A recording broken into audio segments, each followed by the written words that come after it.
The sun hung lazily in the afternoon sky, casting a warm golden light over the small, tranquil park. Birds chirped from the branches of the old oak trees, and a soft breeze stirred the air, creating a pleasant rustling sound as the leaves swayed. It was a perfect day for a quiet afternoon outside, and for Richard Hayes, a retired man in his mid-70s, this was a routine he cherished. For the past few years, Richard had found peace in his solitary visits to this park. After decades of working as a maintenance supervisor, the weight of his job and responsibilities had slowly lifted, leaving him with ample time to enjoy the simpler pleasures of life. And so, every day, he took his old but beloved book, sat on a worn bench near the fountain, and allowed himself to forget about the world for a while. Here, Richard could be at ease, away from the noise of city life, in the gentle embrace of nature. On this particular day, Richard arrived at his usual spot, his cane tapping rhythmically on the concrete as he made his way to the bench. He was a man of modest stature, his silver hair neatly combed, and his weathered face lined with the experiences of life, decades of hard work, perseverance, and the inevitable toll of age. As he settled down on the bench, he looked around with satisfaction, taking in the familiar sights and sounds of the park. His favorite bench was under the shade of a sprawling willow tree, offering the perfect vantage point to watch the park's visitors come and go. He reached into his bag and pulled out his book, settling it in his lap. The book was a worn classic, something he'd read many times before, but its comforting familiarity was exactly what he needed. As he opened it to the page where he'd left off, his mind began to wander. The park was still, with only the occasional jogger passing by, a few children playing in the distance, and the hum of a nearby ice cream truck serving families. Richard let out a contented sigh, enjoying the serenity of the moment. But as he settled into the rhythm of his reading, he couldn't shake the feeling that something was off. He glanced up and noticed a man walking across the park, his eyes scanning the area. The man was young, perhaps in his early 30s, and wore the crisp, navy blue uniform of a police officer. Richard hadn't noticed him before. The officer was out of place in the park, a part of the everyday backdrop that had always been free of police presence. The officer's gaze briefly met Richard's, and Richard returned a polite nod. It was nothing unusual, a simple acknowledgement between strangers. But then, the officer started heading directly toward him. Richard didn't think much of it at first. Perhaps the officer was just doing a routine check or making sure everything was in order. Richard had seen officers patrolling the area on occasion. However, as the officer approached, the unease in the air became palpable. Richard's instincts told him something wasn't quite right. He lowered his book, sensing the tension building in the air as the officer closed the distance between them. The officer stopped just a few feet from Richard's bench, his posture stiff and his gaze fixed. "Excuse me, sir," the officer said, his tone sharp and formal.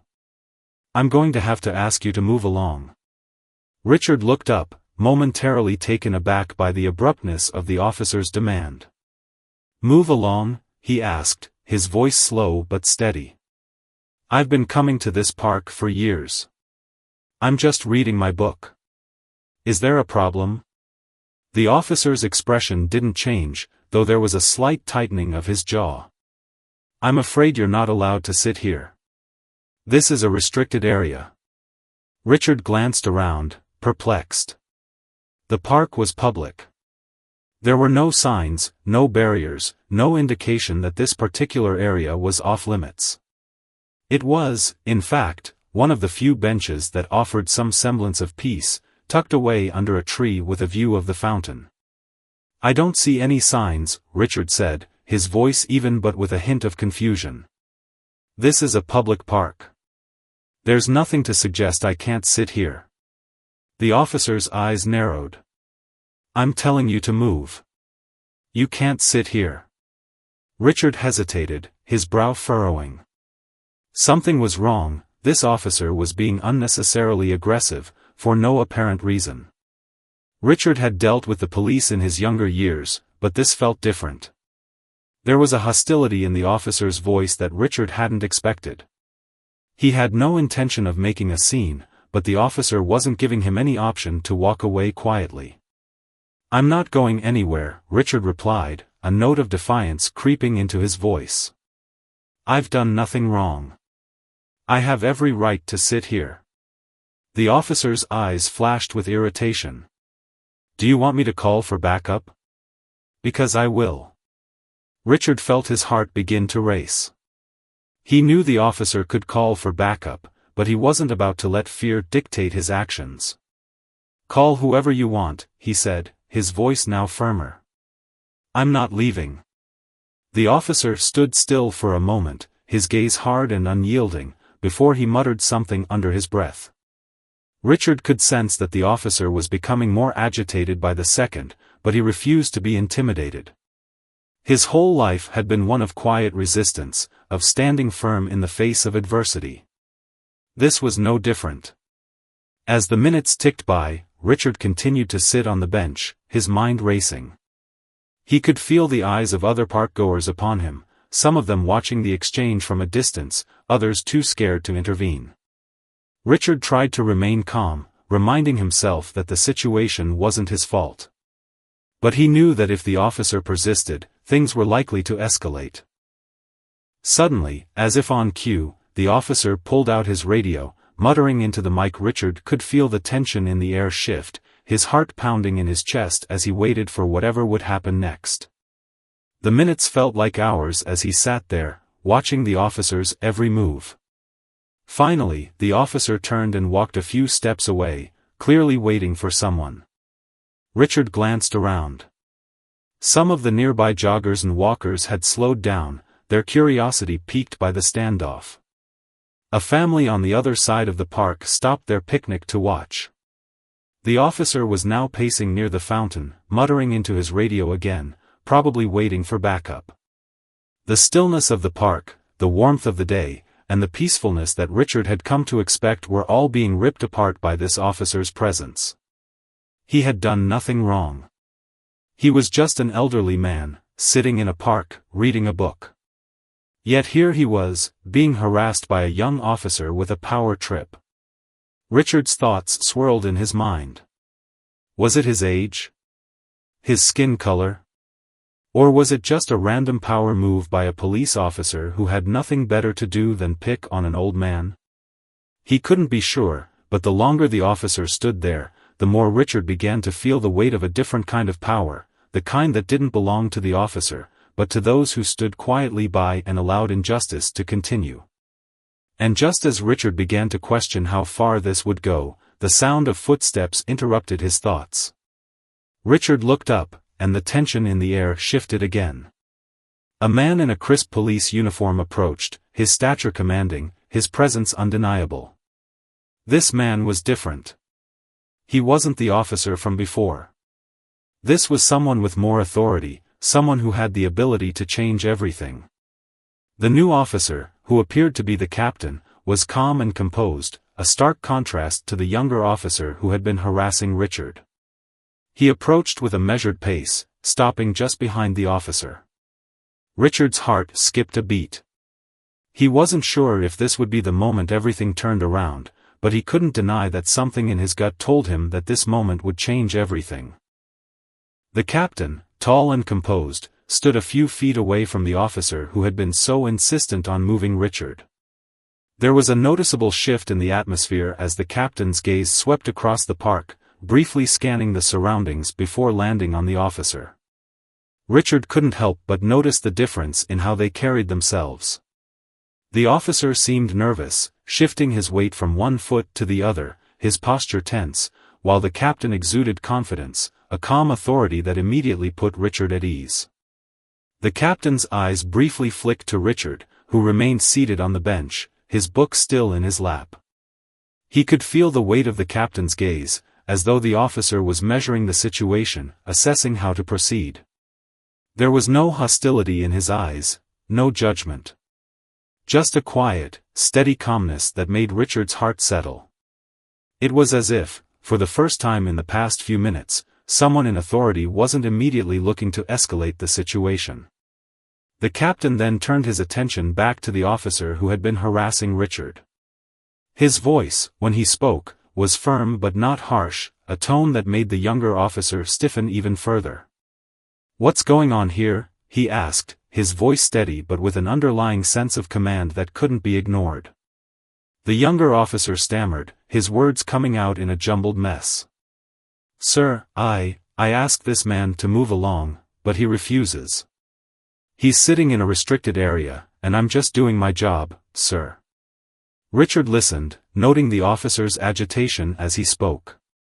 There was a slight tremor in his voice, as though he was trying to justify his actions, but the captain's scrutiny made it clear that this wasn't a situation that could be handled with a simple brush-off. Richard watched as the captain raised an eyebrow, his expression unreadable. "Restricted area," the captain repeated, his tone colder now, as he turned to look at Richard. For a moment, Richard wasn't sure what to expect. He half expected the captain to side with his subordinate, to dismiss him with a wave of the hand. But the captain's gaze softened when he saw Richard sitting there, calm but firm, unmoving from his bench. "You're telling me this is a restricted area?" the captain asked, his eyes narrowing slightly as he turned his attention back to the officer. The younger officer nodded quickly, his face flushed with a mixture of frustration and uncertainty. "Why yes, sir. I mean, this area is off-limits. I've seen him sitting here for a while, and I thought it was my responsibility to do something about it." The captain, however, wasn't convinced. He glanced around the park, noting the absence of any visible signs or barriers indicating restricted zones. Everything appeared normal. There was nothing about this park to suggest that one bench would be considered off-limits. Certainly not for an elderly man like Richard, sitting peacefully under the shade of a tree. "I don't see any signs," the captain remarked, his voice laced with skepticism. "Do you?"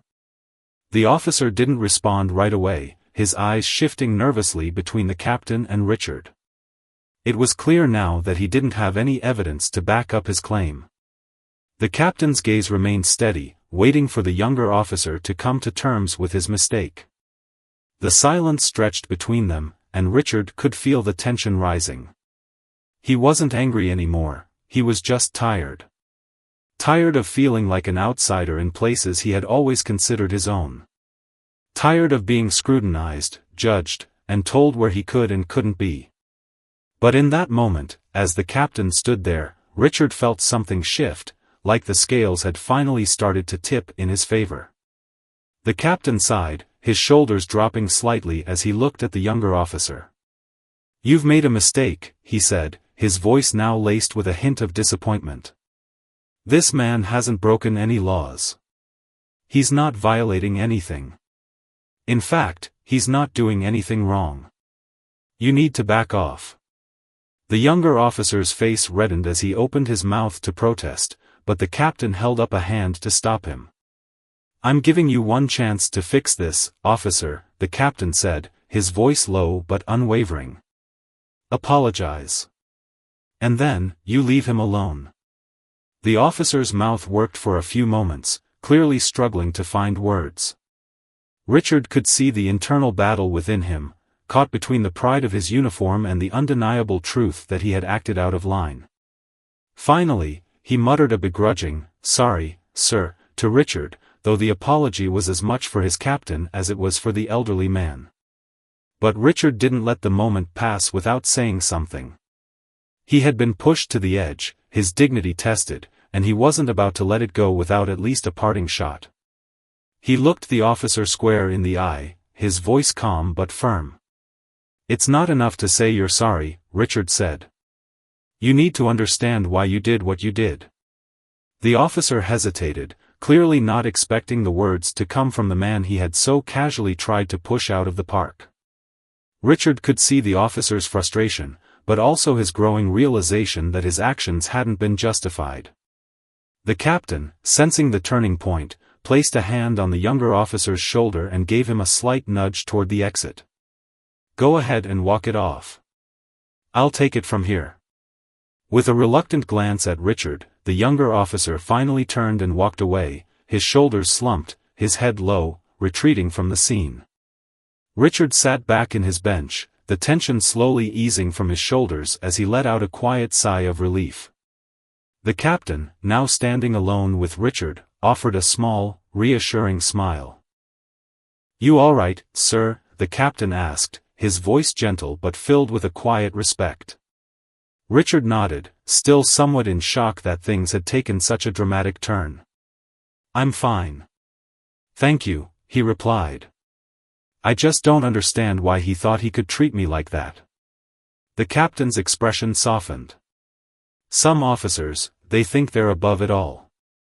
But that's not how we're supposed to handle things. You've got every right to be here, and I'm sorry he treated you that way."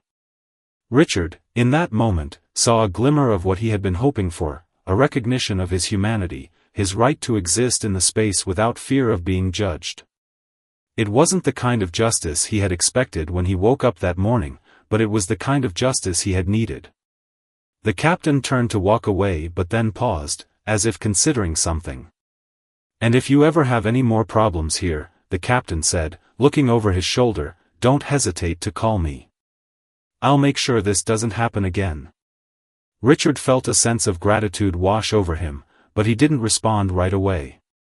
He just watched the captain walk away, knowing that this encounter had shifted something inside him.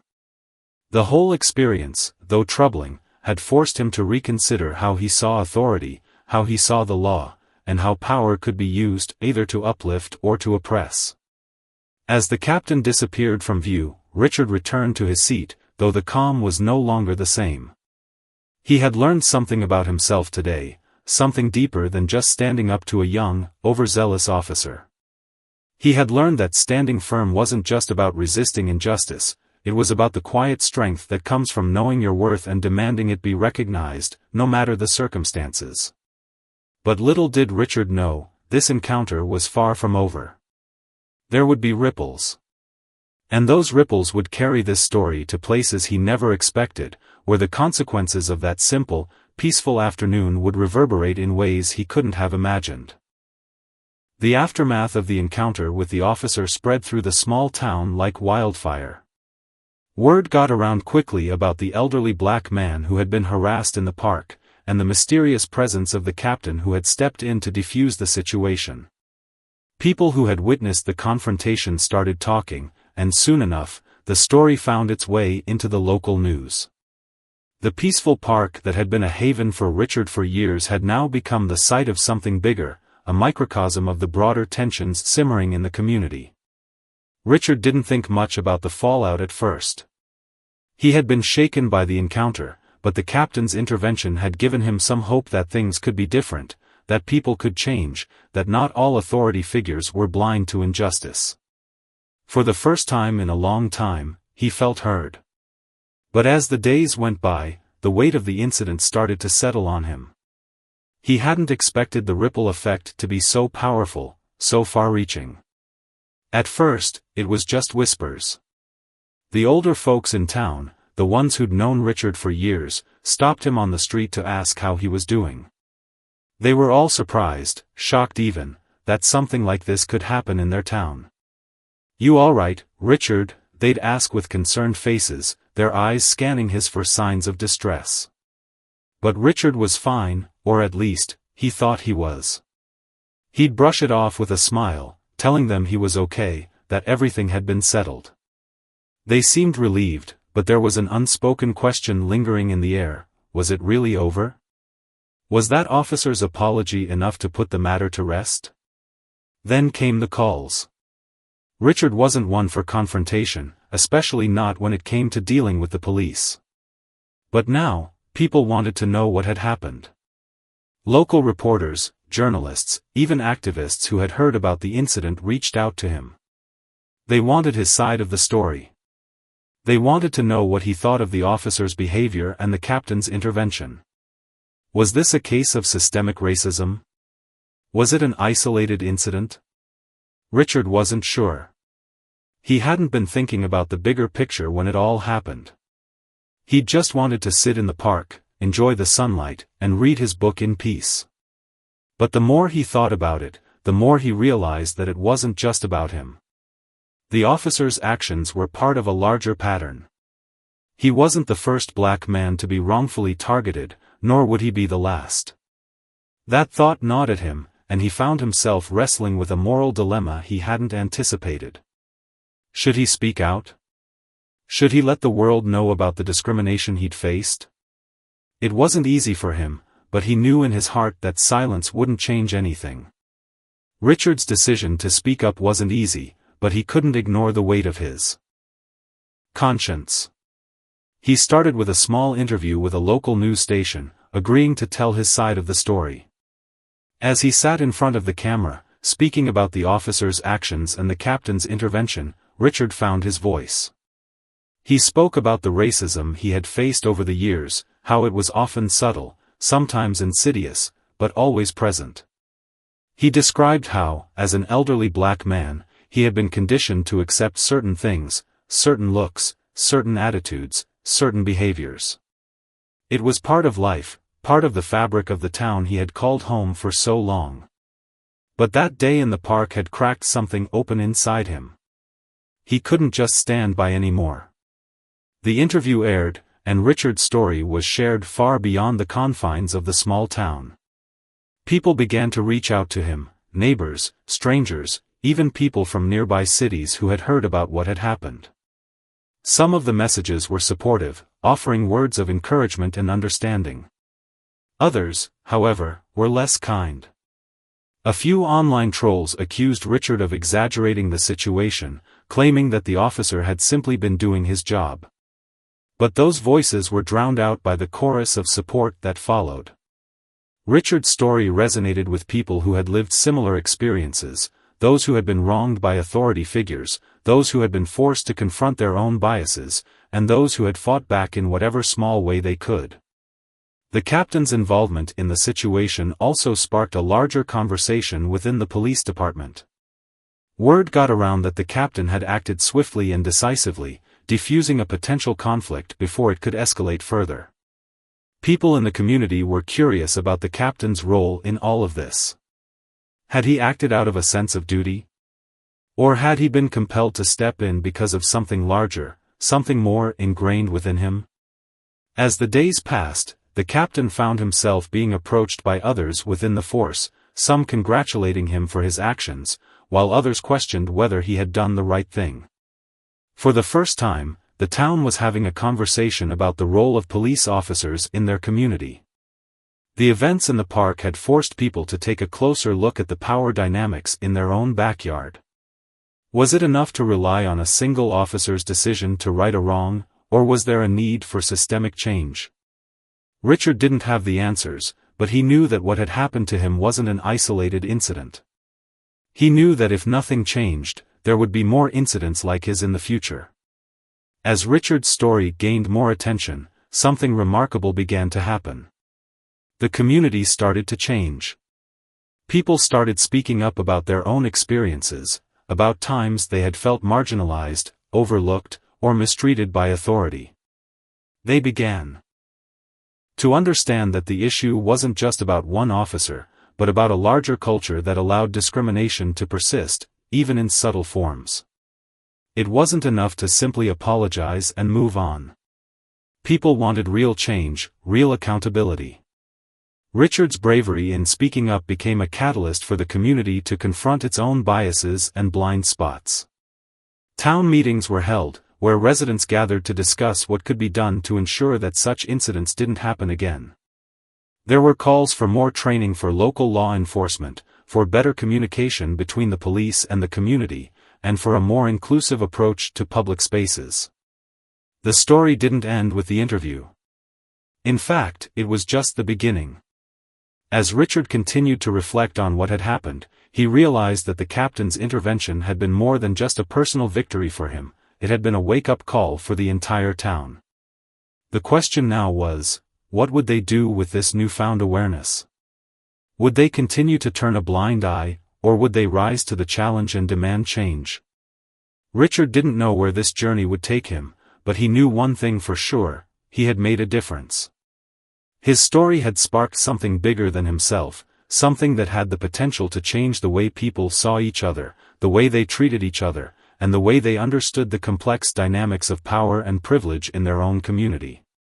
For Richard, it wasn't just about being treated fairly, it was about creating a world where everyone, no matter their race or background, could walk through life without fear of being judged, harassed, or discriminated against. He wasn't sure how long it would take, but he knew that the seeds of change had been planted. And with time, those seeds would grow into something much more powerful than anyone could have imagined. The weeks following Richard's interview were filled with a mixture of optimism and anxiety. The small town, which had once felt like a place of comfort and familiarity, now felt different. The conversations around town were no longer just about the weather or the latest sports scores, they were about something deeper, more unsettling. People who had never considered themselves part of the conversation on race and authority were now grappling with uncomfortable truths about the system they had long trusted. Richard had unknowingly ignited a firestorm of dialogue, and the flames were spreading faster than he could have ever imagined. At first, Richard felt overwhelmed. His life, which had once been simple and routine, was now under the microscope. The phone calls, the interviews, the constant barrage of questions, he hadn't expected any of it. He had never wanted to be the center of attention. He had simply wanted to sit in the park and read his book in peace, as he had done for years. But now, his quiet life had become a battleground for a cause much larger than himself. The local town council, recognizing the growing tension, scheduled a public forum to address the issue. They invited community leaders, law enforcement, and members of the public to come together and discuss the events that had unfolded in the park. The meeting was to be a platform for dialogue, a place where people could express their feelings, voice their concerns, and seek a path forward. Richard was invited to speak, and despite his nerves, he agreed. He felt it was his responsibility, as someone who had experienced the injustice firsthand, to take a stand. When the day of the forum arrived, the town hall was packed. Residents filed in, their faces a mix of curiosity, anger, and hope. Richard took his seat at the front, alongside local leaders and the police captain. The room buzzed with anticipation as the meeting began. The moderator introduced the topic, racial tensions in the community, specifically focusing on the incident with Richard, and opened the floor for public comment. The first few speakers were cautious, choosing their words carefully as they spoke about the importance of unity and understanding. But as the meeting progressed, the tone began to shift. A man in his mid-40s stood up and made his way to the microphone. His voice trembled with emotion as he recounted his own experience with police harassment. "I've been stopped by officers on my way home more times than I can count," he said. "Each time, they question me, search my car, treat me like I'm a criminal just because of the color of my skin. And you know what? I've never done anything wrong. It's just the way it is. I don't know what to tell my kids anymore. I don't know what to say when they ask me why we're treated differently." The room fell silent. Richard could see the raw pain in the man's eyes, the frustration that had built up over years of living in a system that made him feel less than human. His words struck a chord with everyone in the room, and the tension in the air was palpable. For the first time, people were acknowledging that the issue wasn't just about one isolated incident, but about something deeper, more pervasive.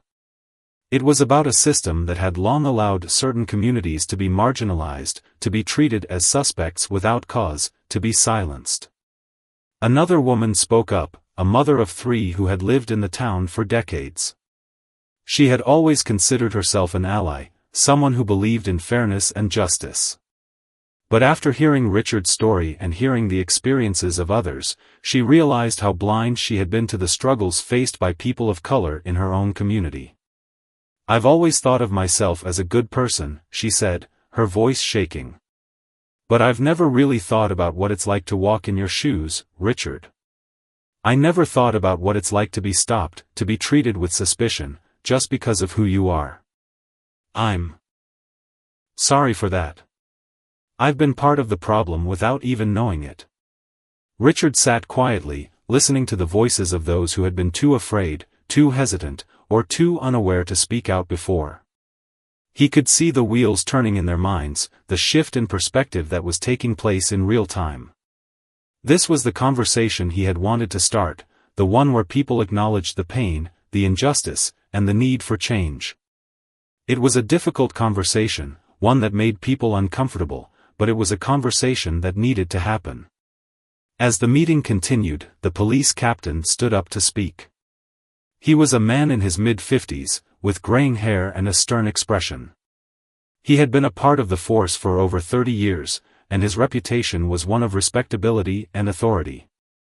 But now, as he faced the community, he felt the weight of his position more than ever before. He had seen the shift in public opinion, heard the calls for accountability, and knew that the department could no longer hide behind its badge.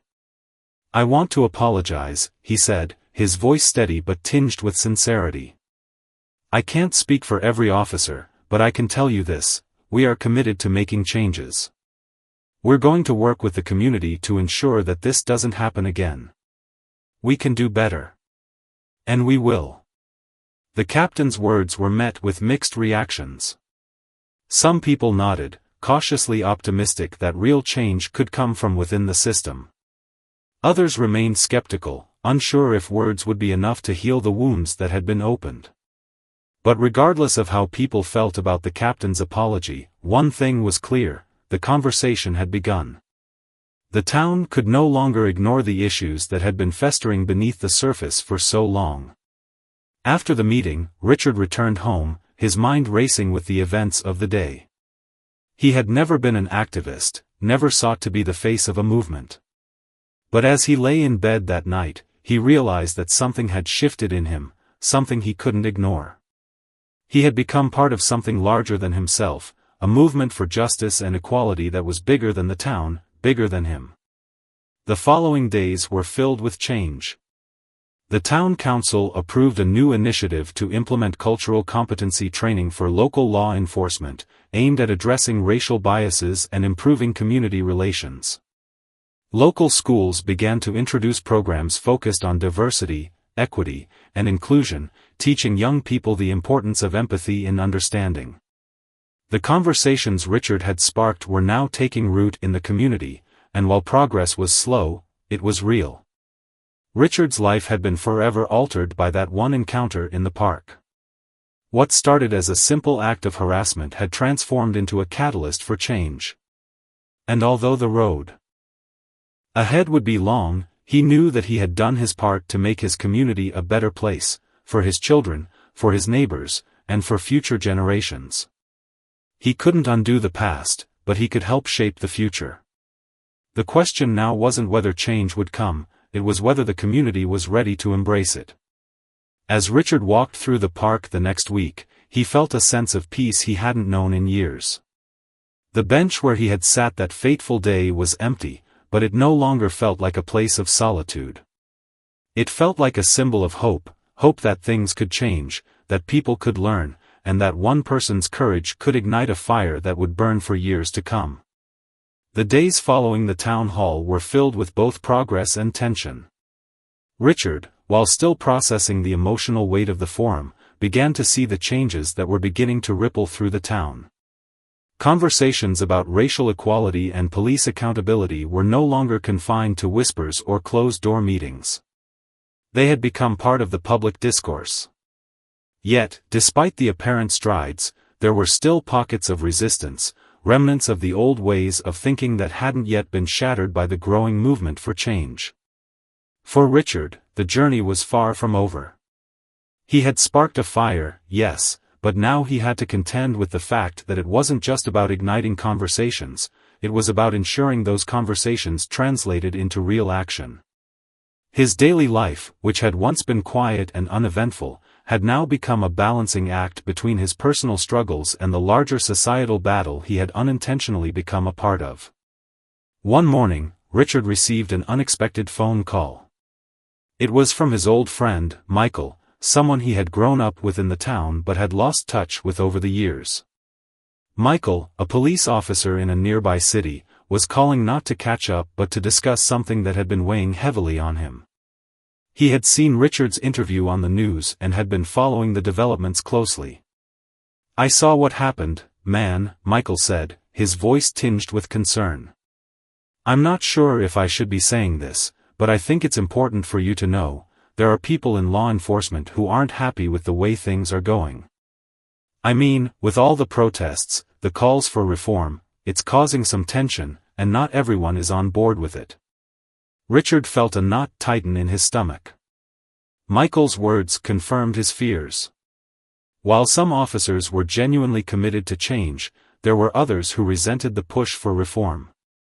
He could feel the weight of Michael's cautionary tone as he listened. There were officers, he knew, who saw Richard as a threat, a symbol of an unwelcome change that was coming too quickly, too radically. Richard wasn't just a person anymore. He had become a lightning rod for the kind of transformation that many, including some in law enforcement, were resistant to. "Thanks for telling me, Michael," Richard replied, trying to keep his voice steady. "But what can we do? This is bigger than me. It's bigger than any one person. This town has to change. It's time." As he hung up, Richard felt a sense of urgency flood over him. The initial support had been encouraging, but now it was clear that the path ahead wouldn't be smooth. The pushback from certain factions of law enforcement was just the beginning. There would be people who would do anything to preserve the status quo, even if it meant resorting to intimidation, misinformation, or worse. But for Richard, giving up wasn't an option. The next few weeks saw more meetings, more discussions, and more small but significant victories. The town council approved funding for a new community outreach program that would bring police officers and local residents together to build relationships. They also expanded their cultural competency training, ensuring that every officer was equipped with the knowledge and tools to confront their own biases. Richard wasn't the only one pushing for change. There were others, neighbors, community leaders, even the local businesses, that were stepping up, showing support, and encouraging the town to move forward. However, as these efforts were being made, Richard couldn't shake the feeling that something was lurking just beneath the surface. The more visible the movement became, the more apparent it became that some people, particularly those in positions of power, weren't going to let the change happen easily. A few weeks after the town hall, Richard was approached by a local journalist, Sarah, who had been following the story. Sarah had been covering local politics for years, but this was the first time she'd encountered a story like Richard's. She told Richard that she had received anonymous tips that suggested there were factions within the local police department who were actively trying to discredit him and undermine the efforts for reform. The sources had been unclear, but Sarah was determined to get to the truth. "Richard," Sarah said, meeting him for coffee one afternoon. "I've been digging into this. Some of the things I'm hearing are worrying. There are whispers that certain members of the department are trying to sabotage the work you've started. They want to paint you as a troublemaker, someone who's creating division. They think if they can discredit you, they can stop the momentum." Richard was stunned. He had expected resistance, but he hadn't anticipated this kind of covert opposition. He sat back, trying to process what Sarah had just told him. The idea that there were individuals actively working against him, against the change the town needed, left a bitter taste in his mouth. "How do we stop it?" Richard asked, his voice tinged with frustration. Sarah leaned forward, her expression serious. "You keep doing what you've been doing. You keep talking. Keep the conversation alive. The moment you let up, they win. And trust me, Richard, they want you to stop. They want you to fade into the background, to be silenced. But as long as you're in the public eye, they can't do that." It was a sobering reality.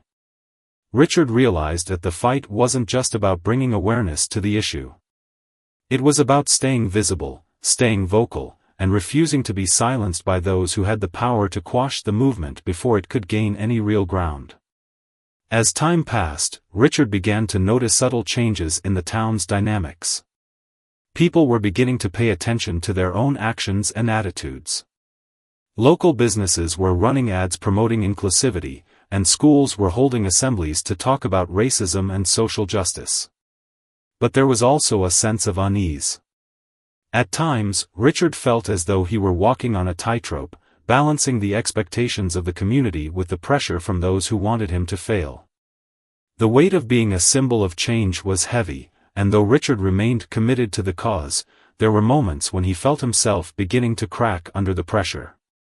One particularly difficult night, Richard found himself alone in his apartment, staring at the news coverage of a recent protest in a nearby city that had turned violent. The footage of clashes between protesters and police officers left him feeling numb. The progress he had seen in his own town seemed insignificant compared to the systemic issues that were playing out on a national scale. It felt as though no matter how hard he fought, the world would never truly change. But then, something remarkable happened. His phone rang. It was a message from his son, Michael Jr. Michael, who was away at college, had been following the events from afar. He had seen the footage of his father speaking at the town hall and had heard about the new programs being implemented. He was proud of his father, but it was more than that, he was inspired. Michael Jr. had begun organizing his own group on campus to discuss issues of racial justice and police reform. He had seen firsthand the way that Richard's actions were creating ripples of change, and he wanted to contribute. "Dad," Michael Jr. said over the phone, his voice filled with emotion. "You're not just changing the town. You're changing everything. People are listening because you had the courage to speak up. Keep going, because we're with you." Tears welled in Richard's eyes as he listened to his son's words. For the first time in weeks, he felt a sense of hope that had been missing. He realized that, despite all the challenges, all the resistance, his actions had sparked something much bigger than he had ever imagined. His son's words reminded him why this fight was worth it. Not just for him, but for future generations. The journey ahead was still uncertain. The challenges would continue. But Richard had come to understand that true change was never easy, never linear. It was messy, complicated, and at times painful. But it was worth every step, every moment of doubt, every obstacle in his path. And as he stood at the edge of the park where it had all started, Richard knew that this was only the beginning. His voice was no longer just his own, it was the voice of countless others who had been silenced for far too long. It was the voice of his son, his neighbors, his community. And together, they would continue to push forward, no matter how difficult the road ahead seemed. Because change, as painful and slow as it was, had already begun, and nothing could stop it now. As the months passed, Richard's journey became one of unexpected resilience and unwavering determination. The small town that had been the stage for his most public ordeal had begun to change in ways both subtle and profound. The once quiet streets, where old tensions simmered beneath the surface, now buzzed with conversation, difficult conversations, uncomfortable ones, but ones that were necessary. The town had started to awaken, albeit slowly, to the truth of its past, the complexities of its present, and the possibilities of its future.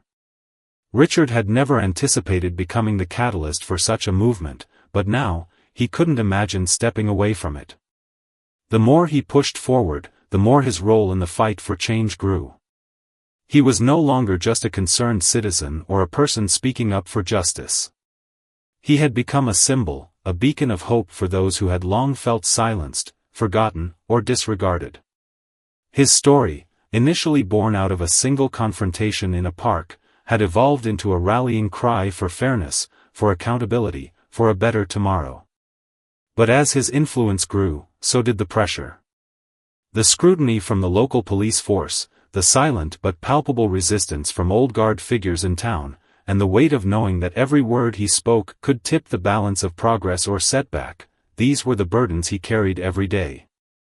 Despite the tension that remained, there were glimmers of change.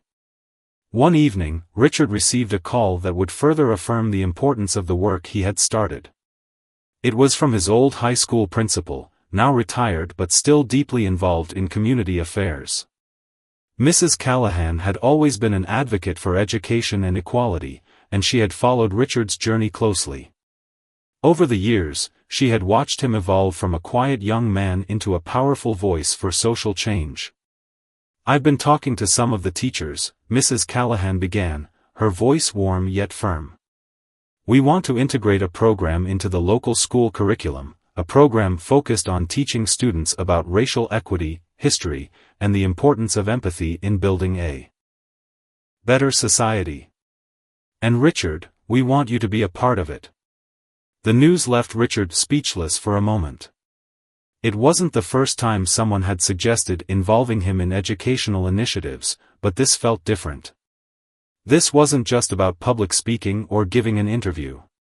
This was an opportunity to plant seeds for future generations, seeds of understanding, of respect, of a shared responsibility to make the world better for everyone. It was an opportunity to ensure that the story of what had happened in the park, and the lessons learned from it, didn't fade with time but were passed on to those who would one day shape the future. "Thank you," Richard replied, his voice thick with emotion. "I'm honored. I'll do whatever I can to help." The next several months saw Richard diving into this new project. He worked closely with local educators, community leaders, and parents, crafting a curriculum that would educate the town's children about the deep-rooted issues of racism, privilege, and systemic inequality.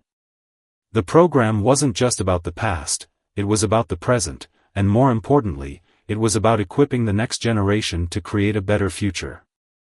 The children, Richard realized, were the key to lasting change.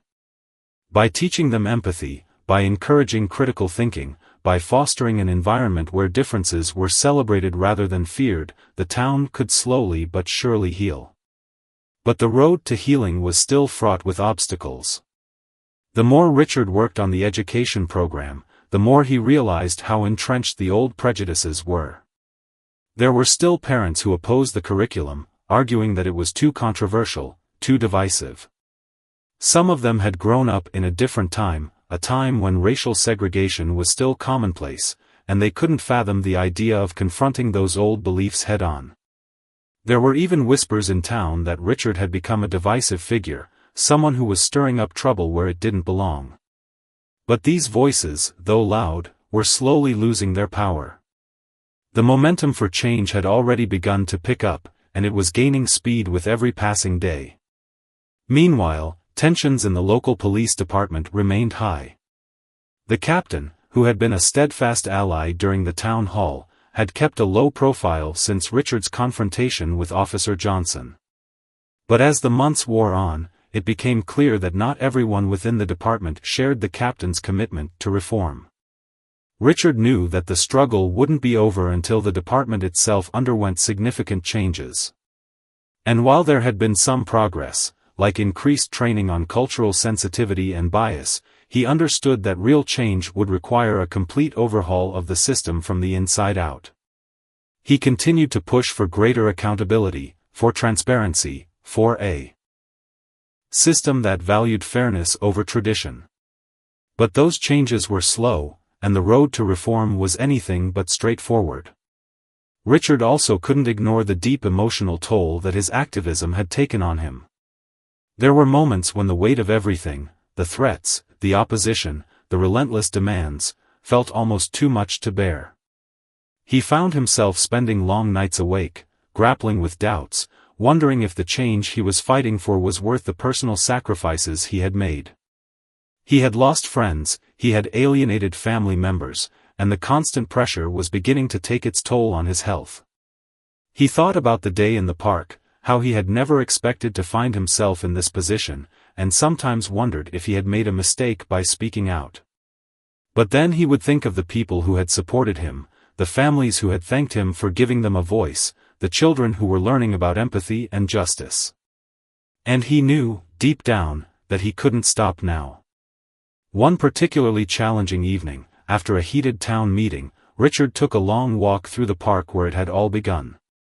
The park had become his place of reflection, a place where he could gather his thoughts and find clarity. As he sat on a bench, he looked up at the trees that swayed gently in the evening breeze.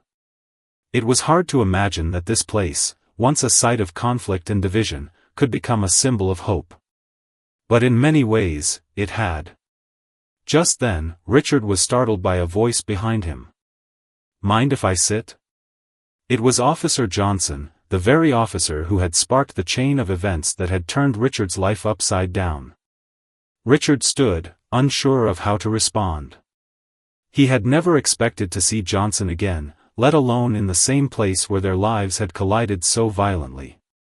But the officer's demeanor was different. He seemed worn, as though the weight of everything that had transpired had taken its toll on him too.